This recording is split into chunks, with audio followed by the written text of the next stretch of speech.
আসবো পরের খবরে। জনপ্রিয় ইউটিউবার ননসেনকে ফের একবার জেল হেফাজতের নির্দেশ। ধৃত শ্রমিক অধিকারীকে জেল হেফাজতের নির্দেশ দিয়েছে আলিপুর আদালত। যে অভিযোগ তার বিরুদ্ধে উঠেছিল, তার বান্ধবীকে মারধর করার অভিযোগ উঠেছিল এই ননসেনের বিরুদ্ধে, আর তাকেই এবার জেল হেফাজতের নির্দেশ। ধৃত শ্রমিক অধিকারীকে জেল হেফাজতের নির্দেশ আলিপুর আদালতের। অরিত্র ঘোষ আমাদের সঙ্গে টেলিফোনে রয়েছেন প্রতিনিধি। অরিত্র, কতদিনের জেল হেফাজতের নির্দেশ দেওয়া হয়েছে ননসেনকে?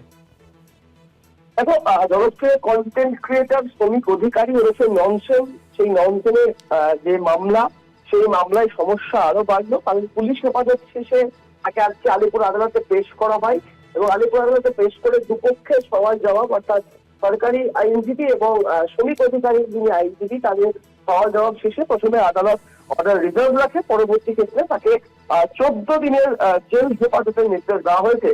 যেটা খবর যে সরকারি আইনজীবীর তরফে আরো বেশ কয়েকদিন পুলিশ হেফাজতের আবেদন জানানো হয়েছিল, কিন্তু আদালত সেটি মঞ্জুরি না করে জেল হেফাজতের নির্দেশ দেওয়া হয়েছে।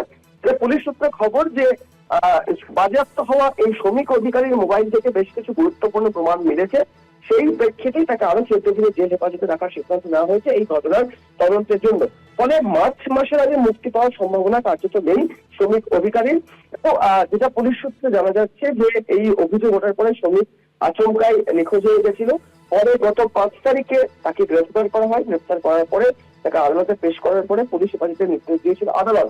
এটা সূত্রের খবর যে এই শ্রমিক অধিকারীর মোবাইল ফোন এবং আরো বেশ কিছু জিনিস থেকে এমন কিছু তথ্য প্রমাণাদি বা আপত্তিকর কিছু ছবি ভিডিও পাওয়া গিয়েছে, যা থেকে আগামী দিনে এই মামলার মোড় কোন দিকে যায় সেদিকে এখন সকলের নজর রয়েছে। তবে আজকে যখন আদালত থেকে তাকে জেল হেফাজতে পাওয়ার পরে জেলের উদ্দেশ্যে নিয়ে যাওয়া হচ্ছে, সেই সময় কার্যত শ্রমিক অধিকারীকে বলতে শোনা যায় যে যারা আমার উপর ভরসা রেখেছিলেন তারা হতাশ হবেন না, সবকিছু সামনে আসবে আমি বেরোবার পর। অর্থাৎ কোথাও গিয়ে এই শ্রমিক অধিকারীকে আত্মবিশ্বাসী লাগলেও তার বিরুদ্ধে যে গুরুতর অভিযোগ এসছে, তার বান্ধবীকে নির্যাতন এবং হেনস্থা, সেই জায়গায় দাঁড়িয়ে থেকে আগামী দিনে এই মামলা কোন দিকে মোড় নেয় সেটা এখন দেখার।